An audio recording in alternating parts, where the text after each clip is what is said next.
Pang-immortal! Pero pwedeng kainin kahit ikay isang mortal. Paano ba naman kasi yung kare-karing yan? Crispy mushroom kare-kare. At isa pa sa mga bestseller nila. Grabe, first time ko makakatikim ng crispy mushroom sisig. At itong crispy mushroom sisig, isa lang masasabi ko, nalagpasan niya yung expectation ko. Ang sarap. You can eat sisig in a healthy At way. meron niya rin silang overload na crispy mushroom na loming Batangas at marami pang iba. At isa pa nga sa nagustuhan namin dito, yung nakaka-good vibes na hardin nila, Instagrammable at sobrang relaxing talaga. At dini nga sa loob ng hardin ay parang mini Nuvali yung pinaka-vibes niya dahil pwede kang magpakain ng mga isda. At nandito nga pala tayo ngayon sa Hardin ni Eva Cafe and Restaurant. At dahil nga napapasyal tayo ngayon sa Liliw, dito lang natin yan natagpuan sa may barangay Laguan sa may Liliw. Pwedeng habang iniintay nyo yung order nyo, picture lang, coffee kayo ng mga dabber cards mo at syempre pang pamilya at saka pang date. Kaya naman sa mga pupunta dito sa may Liliw sa mga bibili ng sapatos at tsinelas, wag na wag nyong kakalimutan kumain dito sa Hardin ni Eva. Grabe, sobrang healthy, makakain ka ng sisig.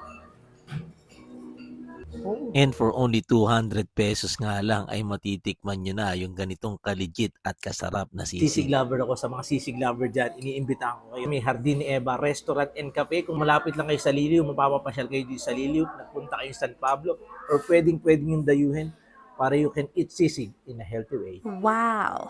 Parang kinakain ko totoong baboy. Ano naman talaga naging bestseller ka. Pero sa mga gusto talaga ng pork, meron nga rin pala sila dito mga crispy pork sisig at iba pa. Next naman natin tatry, kung bagong ilalan sila, crispy mushroom kare-kare. Meron din silang crispy pork At kare-kare. isang tingin mo pa nga lang dito sa kare-karing to, alam mo talagang masarap na. At nung sinubo ko, grabe, ang sarap pala talaga. At isa pang maganda dito, Hardin ni Eva Restaurant and Cafe. Makakakain ka ng mga Filipino delicacy, yung mga masasarap na mga pagkain, mga Pinoy na putok bato. na hindi ka mag-aalala kung high bloodin ka ba. Ang ganitong overload yung lomi. Tapos may crispy mushroom, saan ka pa?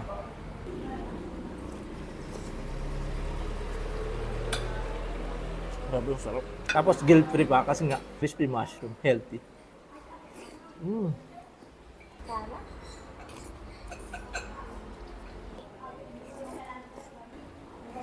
So pag namili kayo sa Liliw, dumaan na kayo dito kung malapit kayo sa San Pablo, o kahit dayuhin nyo, must try ang Hardin ni Eva. At isa pa nga sa mga bestseller nila dito, itong overload loming Batangas. Sobrang daming lahok niyan sa taas. May chicharon, may itlog, may lumpiang Shanghai, may baboy, may squid ball, may kikiam. Sobrang panalo. Tapos meron silang promo dito sa may Hardin ni Eva. Unlimited rice, soup, and drinks. Ang itatry natin itong lebo. Pero meron din sayang na bangus, pork sisig, bangus sisig, at saka syempre ang ating grilled liempo.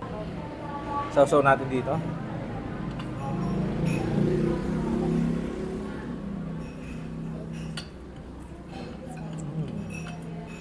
Ito mga unlimited, pwede ka mag-burger rice. So ano pang iniintay nyo mga kabasic, mga immortal? Tara na dito sa may Hardin ni Eva.